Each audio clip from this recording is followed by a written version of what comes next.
okay, how to actually quit porn in 5 steps. Now, this method is the method I've developed. It's not about willpower, and it's actually way easier than you think it is. It's not about shame. This is from my personal experience of trying to quit porn use for 6 years and failing, and then finally figuring things out and quitting. So this video is for you if you already know that you want to quit.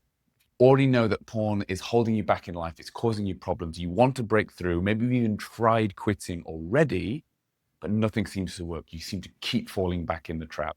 I'm going to give you my 5-phase plan in this video that will allow you to quit porn easily and without willpower. Make sure you watch each step, each phase in the video, because each one is very important and it flows into the next, okay?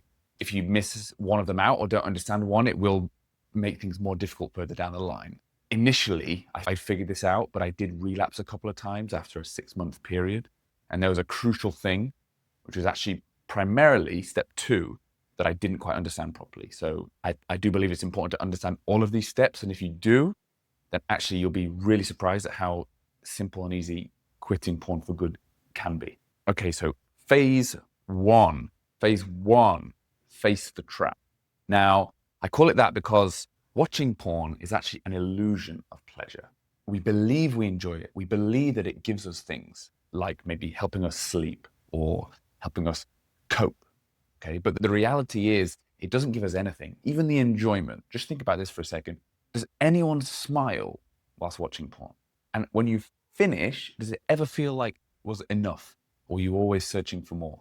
And actually, is it often the preparation that's the most exciting rather than actually doing it?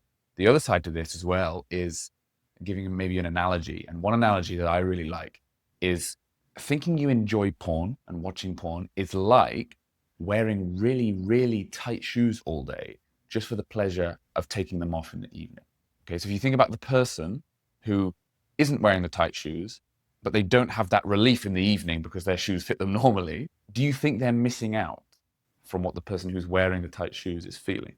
Or do you just think they're better off for not having it in the first place? Okay, and that's really what's happening with porn. Digs us a hole, puts us in it without realizing, and then offers us a fake hand. Yeah, no, I'll help you out of there, and pulls us almost out and then drops us back in. Okay, we just don't see it that way. So this phase is really important because effectively what happens is you face the trap. You're looking at the illusion of it because there's always a battle between what you think porn gives you, but also what you know it takes away. We all think, well, it's costing me time. Like, I kind of feel ashamed when I'm watching it. I've noticed some habits change, become a bit more extreme. I'm not a big fan of that, but I enjoy it. It gives me all these things.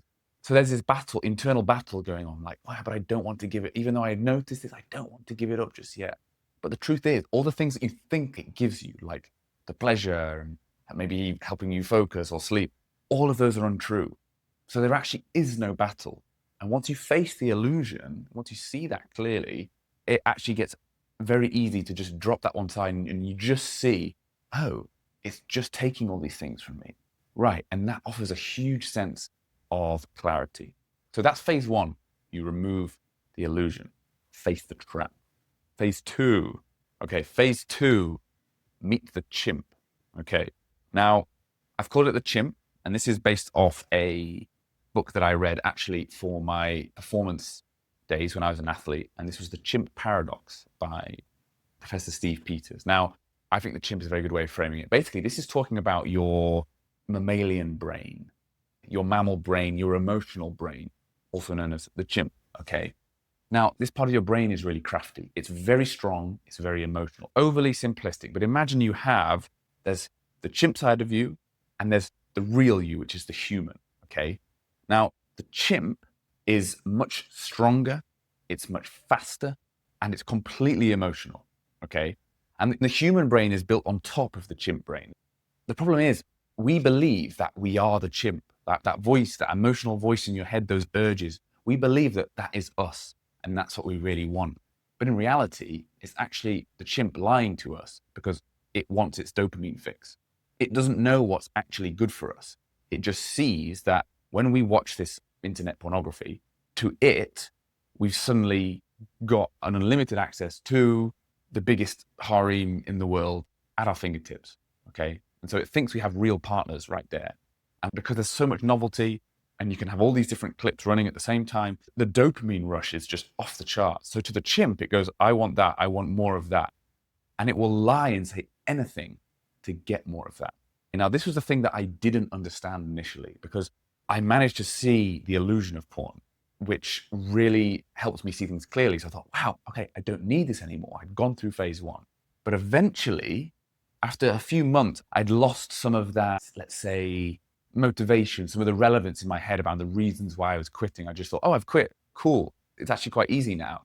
But that chimp was still there talking to me. And eventually, one day I caved into it because I didn't realize properly what it was. And so it will just lie to get what it wants. And you always have to remember that. And so the way to handle the chimp is realizing that you don't have to respond to it. It will say these things and you can't fight it. It's stronger than you and it's much faster. But ultimately, as the human, you're the one who decides. So the chimp doesn't take action. You ultimately, as a human, take action. So when you get those thoughts of like, but you enjoy this, so we might as well just watch it. We're going to watch this eventually, so we might as well just watch it now. And like all those little thoughts like, oh, well, you're in a hotel and you're alone tonight, so you might as well do it. Or you're feeling kind of down and lonely, so why don't we go back to like that online stuff because that makes us feel better. All these little voices in our head, we can recognize them for what they really are. It's just our chimp craving more dopamine and nothing more. And actually, when you see it like that, it's quite easy to shrug off. It's important not to fight it. Because even now, I haven't watched a single porn video in a year and it's been easy, but I still think about porn. The thoughts still come into my head. There are still urges, let's say, because we're human. You can't control that, but that's the thing. You can't fight it because you'll never win. This isn't about willpower. What you just do is the thought comes into your head and you just smile and you laugh at it. Yeah, and you acknowledge it for what it is. Oh, it's that chimp trying to trick me again. And you just say, oh, okay, I hear what you're saying, but no, we don't need to do that. That's funny. And I know that sounds strange, but it's so powerful. The other thing you can do is you can actually give that chimp a name. Because the most important thing here is not to say I, because you aren't that voice. The thoughts just pop into our heads. We're not the controllers of them. So to associate I with, oh, but I think we should watch porn now, that's a mistake. So you can actually give it a name. And I actually call mine Peter, as in Peter Griffin from Family Guy. And I often say that stuff in that voice in my head. And suddenly all the weight just gets taken out of these things and these thoughts and these urges. So that's so powerful. So once you see the illusion for what it is, that actually porn gives you nothing, and then you understand what your brain's like and you create a bit of space between you as the human and those thoughts and desires and urges, that's a really strong combination. Okay. And then there's 3 more parts of this, but there's 2 main parts to really cut this out for good. Okay. So we'll move on to phase 3. Okay. Phase 3, face fear. Now, we're all afraid of stopping for good. All of us. This is one of the big things that holds us back, even when we see the illusion break. Right? And you think, oh, actually, that's so true. I don't need it. It's not actually giving me anything. But we still want to cling on to it. Okay, there's a few reasons for that. One reason is that the fear of stopping in the moment is immediate. So if you stop right now, after watching this video, you'll be thrust into those consequences. Now, there actually won't be consequences, but again, the chimp is working with us to make it seem like it's going to be this disastrous situation when it's not true. And also those consequences are going to be right there. Whereas the consequences of carrying on with the behavior of watching porn, you're in the same place. So tomorrow, will it be any worse? Maybe 0.001%. Okay. But that will compound over time and it gets much, much worse, as we all probably know, because we're in a very different place now as to when we started, right? However, what that will go to in the end is extreme and will get even worse, and it's scary to think about, but that's in the future. So you don't have to worry about that now. Whereas, obviously, the fear of quitting right now is in the present. So the difference there is a very powerful blocker in life. You just have to take the leap. You just have to trust it and understand that it's the right thing to do for yourself. But a lot of people live in the space of not stopping because they're afraid to just make the final call. And so you have to take the leap. you can apply Pascal's wager to this as well, and the logic of the situation to help people justify it. So you can imagine 4 scenarios, okay? And we'll do this as a box. Okay, so we've got a box here, and so we've got 4 scenarios. Okay, so the bottom one is not quitting. And then we have best case scenario, worst case scenario. And then up here, we have quitting, best case scenario, worst case scenario. Okay, so if we start with not quitting, the best case scenario for not quitting is things stay the same. Okay, so nothing really changes. We're kind of tired. Our energy's been taken away. We have maybe some performance issues. Our relationship's not as good as it could be. You're not motivated to go to the gym. There's a bit of anxiety, a bit of depression, wasting time. This is best case scenario. Worst case scenario is things spiral out of control. You get pushed to viewing things, even more extreme things, and this can go really extreme. You use it even more. The anxiety, the depression gets worse and worse. You get to a state where you can't even use your Johnson. And this is just an example, but you can imagine if things keep going, that's a scary reality to imagine. Now, on the other hand, quitting. Let's start with the worst case scenario for quitting, is that you just gain some time back. Maybe all this extra stuff, the more confidence and even some of the performance issues you may or may not have, like for some reason, they don't come back, they don't improve, but for a fact, you've got more time, okay? So that's the worst case scenario. The best case is every single thing in your life improves. Everything, really. Everything in my life has improved 10x. It's actually unbelievable how much porn holds you back. But see, by going through that process, if you analyze that, there's actually no rational reason to stay watching it, okay? So sometimes that helps from the fear point of view to just put it into this kind of logical place. But anyway, phase 4. This is a simple one, but very powerful. Now, phase 4, make the decision. Now, this is very close to phase 3. Obviously, in phase 3, we accept that there's fear involved and we just have to deal with that and make the right choice. But this one is so important because the thing with porn is, it is an addiction. It's completely compulsive behavior. It's not something we do because we enjoy it. It's not even related to sex drive and desire for sex. It overrides all of that. Again, we can probably all accept that there's been cases where we've chosen porn over real sex. So we know it's about escapism and craving rather than actual sex and sex drive. It's so powerful. And the really key thing we have to do is we accept that it is an addiction because that's the way it drives our behavior. And I know that's a dirty word, but I think accepting that is so crucial, because then what that leads us to is a realization that it's a forever decision. This isn't one of those things where you just dabble, oh yeah, I'll quit for a few weeks, but I still enjoy it, so I'll do it occasionally. This was the big mistake I made in that 6-year period where I was trying to quit and couldn't. Because what I was trying to do, I was trying to quit, but really what I wanted was to get control of the situation and feel like I had my power and my control back. But the reality is, in the back of my mind, because I was just trying to get control of it, I always knew that I was going to come back to it at some point. The game plan was, yeah, maybe we watch it once or twice a year, something like that. So I've put porn on this pedestal, that it's a reward, that it's something I want and that will pleasure me. But that's not true at all. Okay, so unless you make a decision that is final and forever, you're not going to quit. You'll keep coming back to it. And this is so powerful because, again, this isn't about willpower, it's about commitment.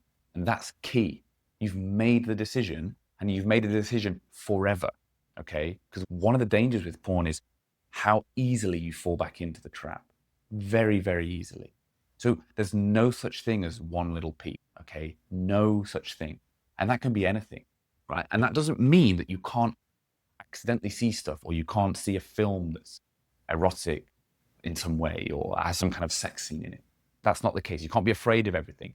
A bit like we're saying in phase 2 with the chimp, it's about just understanding and accepting. So we're not putting that pressure on ourselves. But the point is, what you can't do is reinforce the behavior of wanting, searching, and then finding, okay? So that will apply to Instagram. If you see something by accident on Instagram, that's fine. But if you go searching for something and start scrolling through, suddenly then you're reinforcing that behavior. Same thing with, traps to fall into. You think, well, it's not full-blown porn, it's just a little GIF, so it doesn't matter. But you'll do that, and then the next week you'll go to something else, and then something else. And that happened to me. And I remember I'd gone 6 months without it, and I felt on top of the world. And then suddenly I was triggered to do something, and I think maybe I searched for some like celebrity image or something like that. And then a week later, I opened up the famous tube site. I was freaked out, but I'd already started the slippery slope again. And then a couple of days later, I'm back in, and I've done it X amount of times in 2 days. Okay, so it has to be a forever decision. And there's no such thing as just one peak. If there's one big thing you take away from this video, is that there's no such thing as just one peak, because you're just reinforcing the behavior. But now this is amazing. Okay, we're going to go on to phase 5. So if you do all of those things, follow all those steps and make that forever decision and understand the illusion, you live free. Okay, so really this is the final phase, because phase 5 is just becoming who you really are. Okay, unlocking the real you, getting all those things back. And actually what this is, what quitting porn really is your first huge step on your journey to self-improvement. Okay, because truly it makes everything in your life better. Everything in your life better. And things that you don't even realize. Like, it was causing me agitation constantly. I didn't realize. Like, I had so much less patience when I was a porn user compared to now. Okay. And now my identity is completely as a non-user, and it will be forever. I'm happier, more positive. My relationship's better. I have more energy. I'm going to the gym more. Like, all these things, there's this just snowball effect where everything's getting better. And I know that kind of sounds extreme, but if you put all those other steps into action and then make that decision, I truly believe that there is no greater thing that men can do to improve their life and to quit porn for good. And that's exactly why I'm making these videos. So I really hope this helps. Obviously, this is a simple overview, but this is the entire process. And once you understand this, it actually makes quitting easy. If you want one-on-one help with this, I do offer that. So please click the link in the description. I do also have a course that takes you through this same 5-phase step, but in a lot more detail. So if you know you're ready and you just need some help doing it, that information is in the description. But I know it's possible for you, and it's way easier than you think, and you do not need willpower.